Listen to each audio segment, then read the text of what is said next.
So very good morning guys, my name is Ankit and आज हम बात करने जा रहे हैं ट्रांसफ़र ऑफ लर्निंग के बारे में कि जो हमारी लर्निंग होती है वो किस तरह से एक सिचुएशन से दूसरी सिचुएशन में ट्रांसफ़र होती है। इसको हम अधिगम के स्थानांतरण के नाम से भी जानते हैं और इसके कितने कितने प्रकार हैं वो आज हम जानेंगे। तो सबसे पहले हम जान लेते हैं कि जो हमारी लर्निंग होती है वो क्या होती है। तो लर्निंग बेसिकली क्या है? Change in our behaviour. जो भी हमारा बिहेवियर है, जो भी हमारा व्यवहार है, उसके अंदर जो भी चेंज आते हैं उसको हम लर्निंग के नाम से जानते हैं। हम बचपन से ही बहुत सारी चीज़ें सीखते हुए आ रहे हैं। जैसे कि सबसे पहले हम क्या करते हैं? पढ़ाई करते हैं। फिर कोई हम लैंग्वेज सीखते हैं, जैसे बचपन में ही हम इंग्लिश लैंग्वेज सीखते हैं, हिंदी सीखते हैं। इसी तरह से और भी कई तरह के कार्य होते हैं जो कि हम बचपन से ही सीखते हुए आते हैं। जैसे कि क्रिकेट खेलना, कोई खेल खेलना, कोई एक्टिविटी करना लाइक साइकिलिंग, जॉगिंग, या फिर जैसे वो होती है स्केटिंग हो गई, कुकिंग हो गई, चाय बनाना हो गया, या फिर कोई चीज़ कट करना, पेस्ट करना, और भी ऐसे बहुत सारे काम होते हैं। तो ये सब क्या है? हमारी लर्निंग का पार्ट है। हमारी लाइफ के अंदर जो लर्निंग होती है वो कॉन्स्टेंटली क्या होती है? चलती रहती है। तो होता क्या है ना, जब हम एक तरह की लर्निंग करते हैं तो वो कई बार ना दूसरी तरह की लर्निंग में या दूसरी सिचुएशन में वो इम्पैक्ट डालती है। अब जो ये इम्पैक्ट है वो 3 तरीके से डाल सकती है। उसे ही बोला गया है अधिगम का हस्तांतरण, या फिर हम बोलें तो ट्रांसफ़र ऑफ लर्निंग। ये बेसिकली 3 टाइप से हो सकती है। पहला जो टाइप है वो है पॉजिटिव ट्रांसफ़र, जो दूसरा टाइप है वो है नेगेटिव ट्रांसफ़र ऑफ लर्निंग, और जो तीसरा टाइप है वो है शून्य हस्तांतरण, जिसको हम जीरो ट्रांसफ़र ऑफ लर्निंग के नाम से भी जानते हैं। तो चलिए आज देखते हैं ये तीनों एक्चुअल में होते क्या हैं। तो गाइस, सबसे पहले हम जानेंगे पॉजिटिव ट्रांसफ़र ऑफ लर्निंग के बारे में। तो पॉजिटिव ट्रांसफ़र ऑफ लर्निंग क्या होती है? जब किसी एक सिचुएशन की जो लर्निंग है हमारी, वो दूसरी सिचुएशन के अंदर हेल्प करे या कोई पॉजिटिव इम्पैक्ट क्रिएट करे, उसको बोलेंगे हम पॉजिटिव ट्रांसफ़र ऑफ लर्निंग। ऐसी सिचुएशन हमारी लाइफ के अंदर हमने बहुत बार देखी होगी और पर्सनली फील भी की होगी। तो चलिए इसको कुछ एग्जांपल्स के थ्रू समझते हैं। मान लीजिए आप जब छोटे थे तो आप अपनी सिस्टर के साथ साइकिल चलाने जाते थे। आपने साइकिल बहुत चलाई होगी, लेकिन जब आप बड़े हुए, आप हुए 18-19 साल के, तो आपने क्या किया? आपने सोचा मेरे को स्कूटी भी चलानी चाहिए, बाइक भी चलानी चाहिए, और आपकी सिस्टर ने भी सोचा। तो जब क्या होगा ना कि जब आप स्कूटी चलाने जाओगे या बाइक चलाने जाओगे, तो जो आपने बचपन में साइकिल चलाई थी, तो उसमें जब आपने सीखा था किस तरह से उसको हैंडल को होल्ड करना है या फिर बैलेंस को मेंटेन करना है, तो वो क्या करेगी? वो आपके बाइक को सीखने की एक्टिविटी में आपको हेल्प करेगी। तो यहाँ पे क्या हो रहा है, जो लर्निंग थी ना साइकिल चलाने की, उसने क्या की? उसने हेल्प की आपको। और किस चीज़ में हेल्प की? जब आपने दूसरा काम करने लगे, जो कि क्या था? स्कूटी चलाना या बाइक चलाना। इसी चीज़ को हम बोलते हैं पॉजिटिव ट्रांसफ़र ऑफ लर्निंग। इस तरह की लर्निंग में क्या होता है? जो हमारा पूर्व ज्ञान होता है, मतलब कि जो हमारी प्रीवियस लर्निंग होती है, वो जो हमारा नवीन ज्ञान होता है, मतलब जिसको हम करंटली सीख रहे हैं, सीखने की कोशिश कर रहे हैं, उसके अंदर वो क्या करती है? मदद करती है। तो यहाँ पे जो हमारा पूर्व ज्ञान है वो है साइकिल चलाना, जो कि हम बचपन में चलाते थे, और जो नवीन ज्ञान है वो क्या है? वो है हमारा स्कूटी चलाना। इसका एक और एग्जांपल देखते हैं। तो अपना नेक्स्ट एग्जांपल देखते हैं। मान लीजिए एक कपल है जो कि क्या है? पिछले कई सालों से योगा करता हुआ आ रहा है। तो आज उनका मन करता है कि हम अब थोड़ा बोर हो गए हैं, तो इसलिए हमें जिम करनी चाहिए। तो होगा क्या? जब वो जिम करने जाएंगे तो उन्हें जिम करने में उतनी डिफिकल्टी नहीं होगी, इवन उनको हेल्प मिलेगी। ऐसा क्यों होगा? क्योंकि जब वो योगा करते थे उसी की वजह से उनके अंदर पहले से ही स्ट्रेंथ एंड स्टेमिना डेवलप हो चुका है। तो जब वो जिम करने जाएंगे तो जो उनकी लर्निंग थी पहले की योगा करने की, वो हेल्प करेगी जिम करने में। और इसी चीज़ को बोला जाता है पॉजिटिव ट्रांसफ़र ऑफ लर्निंग, क्योंकि यहाँ पर जो उनका पूर्व ज्ञान है, जो कि है योगा करने का जो उनका पूर्व ज्ञान है, वो उन्हें मदद करेगा जिम करने के नवीन ज्ञान को, या जो करंटली वो सीखना चाह रहे हैं उसमें हेल्प करेगा, और वो उस काम को और बेटर तरीके से कर पाएंगे। तो इसी चीज़ को बोला जाता है पॉजिटिव ट्रांसफ़र ऑफ लर्निंग, या फिर हम बोल सकते हैं अधिगम का सकारात्मक हस्तांतरण। तो चलिए अपना नेक्स्ट एग्जांपल देखते हैं।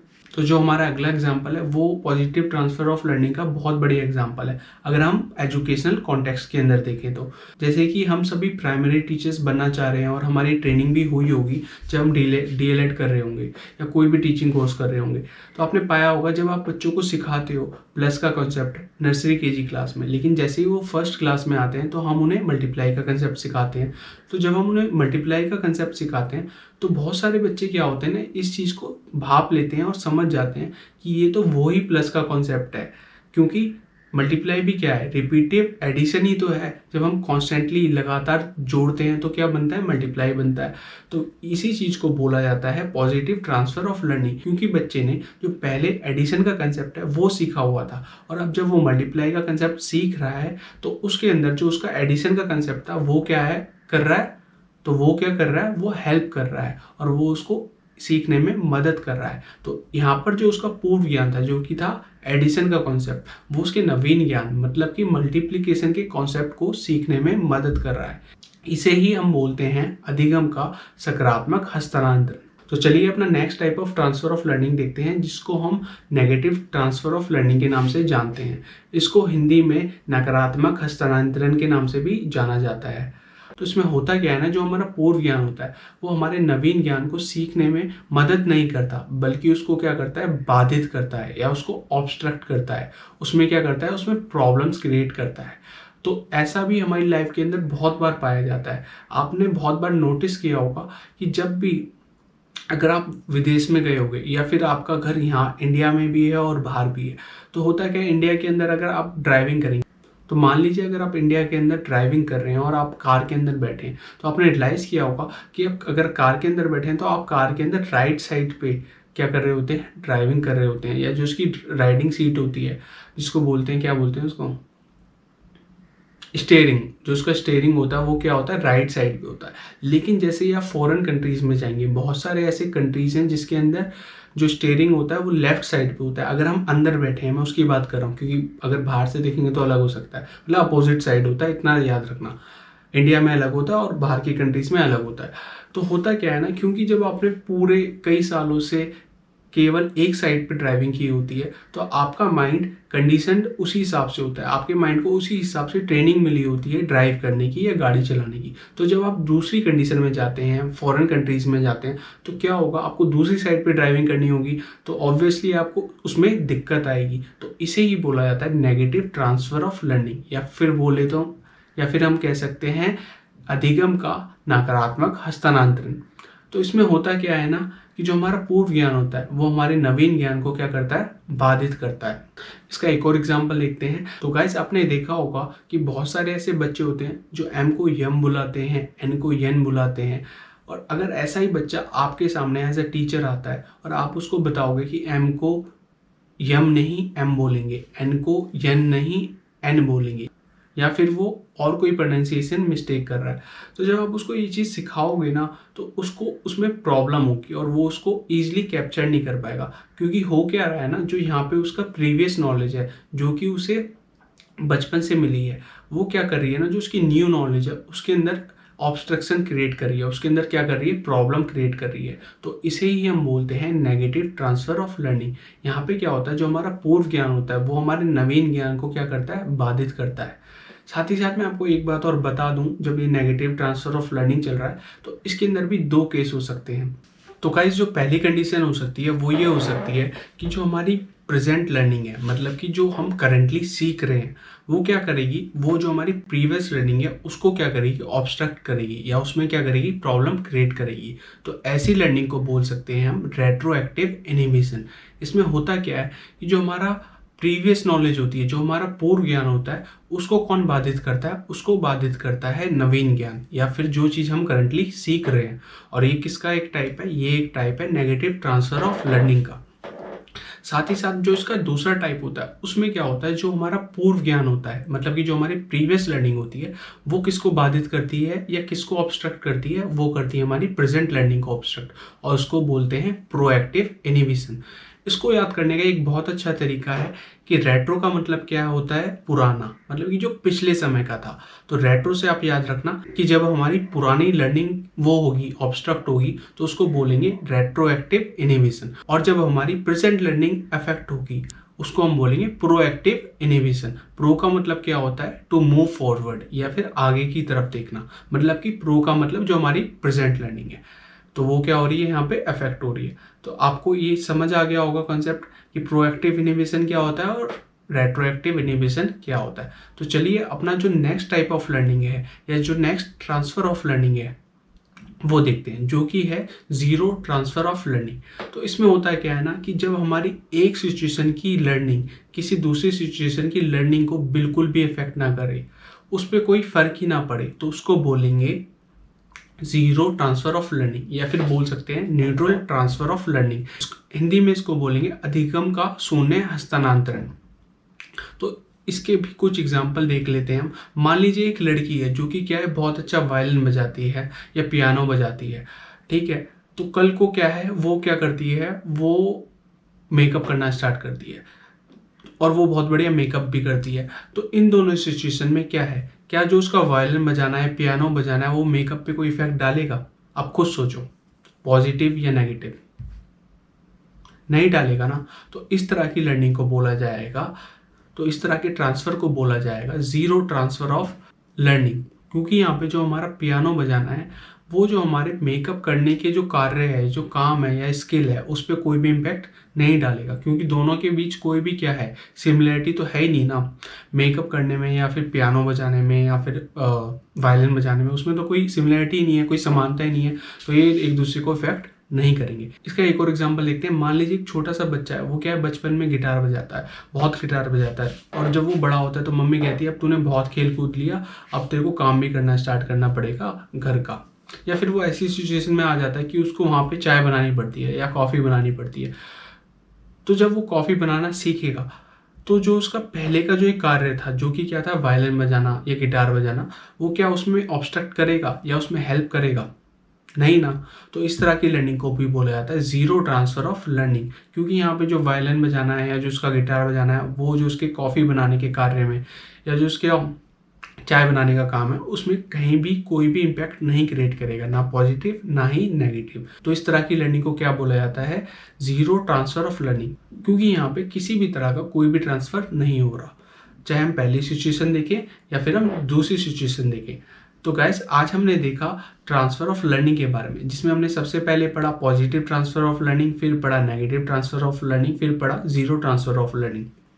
और अपने नेगेटिव ट्रांसफ़र ऑफ लर्निंग के भी दो पार्ट्स पढ़े, one is retroactive inhibition and second is proactive inhibition. तो चलिए कुछ क्वेश्चंस देख लेते हैं, ताकि जो आपकी कंसेप्ट क्लैरिटी है और बेटर हो सके और आप ये जान सको कि आपने जो पढ़ा उसमें से कितना कैप्चर कर पाए। तो चलिए पहला क्वेश्चन देखते हैं। Learning of one situation helps और hinders the learning in other situation, this process और कंसेप्ट इज नोन एज। कि हम जब एक स्थिति में जो भी चीज़ सीखते हैं, वो दूसरी स्थिति में क्या करती है, या तो बाधा डालती है या मदद करती है। तो इसी तरह की जो प्रोसेस है या जो प्रक्रिया है, इसको किस नाम से हम जानते हैं? तो जो हमारा पहला ऑप्शन है वो है सीखना, दूसरा है सीखने का हस्तांतरण, तीसरा है विकास, और चौथा है सीखने का सकारात्मक हस्तांतरण। तो आप बताइए इसका क्या राइट आंसर होगा? तो यहाँ पे क्या लिखा है, आप ध्यान से पढ़ें तो, कि when the learning of one situation helps और hinder the learning in other situations. मतलब कि दोनों पॉइंट्स लिखे हैं, दोनों एस्पेक्ट्स लिखे हैं, कि वो उसमें हेल्प भी कर सकती है या उसमें प्रॉब्लम भी क्रिएट कर सकती है। हिंडर का क्या मतलब होता है, प्रॉब्लम क्रिएट करना। तो इस प्रोसेस को हम किस नाम से जानते हैं?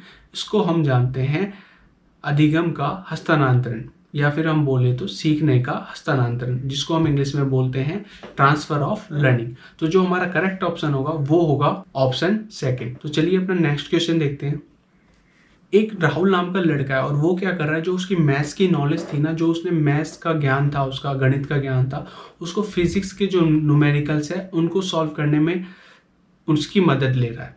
मतलब जो मैथ्स का ज्ञान है उसकी मदद ले रहा है जो फिजिक्स के न्यूमेरिकल्स है उसको सॉल्व करने में। तो इस तरह की जो लर्निंग का ट्रांसफर है, इसको हम किस नाम से जानेंगे? ट्रांसफर ऑफ लर्निंग, या फिर नेगेटिव ट्रांसफर ऑफ लर्निंग, या ग्रोथ, या पॉजिटिव ट्रांसफर ऑफ लर्निंग? बताइए। हमने पढ़ा था अभी कुछ देर पहले ही कि जब एक सिचुएशन की जो लर्निंग है वो दूसरी सिचुएशन की लर्निंग में क्या करे, हेल्प करे या किसी भी तरह से मदद करे, तो उसको हम क्या बोलेंगे? पॉजिटिव ट्रांसफर ऑफ लर्निंग, या फिर हम बोलें तो अधिगम का सकारात्मक हस्तांतरण। तो इस तरह की लर्निंग को क्या बोला जाएगा? इस तरह की लर्निंग को बोला जाएगा पॉजिटिव ट्रांसफर ऑफ लर्निंग। क्योंकि यहाँ पे जो बच्चा है राहुल नाम का, वो क्या कर रहा है, वो जो मैथ्स की नॉलेज है उसको क्या कर रहा है, हेल्प कर रही है उसकी जो फिजिक्स की जो सम्स हैं या जो भी उसका सब्जेक्ट है उसमें प्रॉब्लम्स को सॉल्व करने में। तो उसका जो करेक्ट आंसर होगा वो होगा ऑप्शन डी। एंड हमारा जो लास्ट क्वेश्चन है वो है zero transfer is also known as.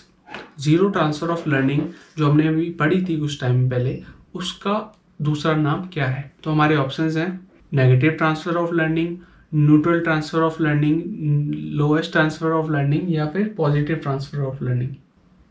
तो इसका जो राइट आंसर है वो है न्यूट्रल ट्रांसफ़र ऑफ लर्निंग। तो गाइज आई होप आपको ये टॉपिक अच्छे से क्लियर हो गया होगा। अगर आपको इससे रिलेटेड कोई भी डाउट है या कोई भी क्वेरी है तो उसको प्लीज़ नीचे कमेंट बॉक्स में कमेंट कर दीजिए। एंड गाइज नेक्स्ट क्लास में हम जानेंगे बिहेवियरिज्म के बारे में और उसके चीफ प्रोपाउंडर्स कौन कौन थे एंड उसमें क्या क्या बातें कही गई हैं और उसका एक्चुअल मतलब है क्या। तो अगर आपको ये सब जानना है तो प्लीज़ नेक्स्ट वीडियो ज़रूर देखना। बाकी मिलते हैं नेक्स्ट वीडियो में। बाय।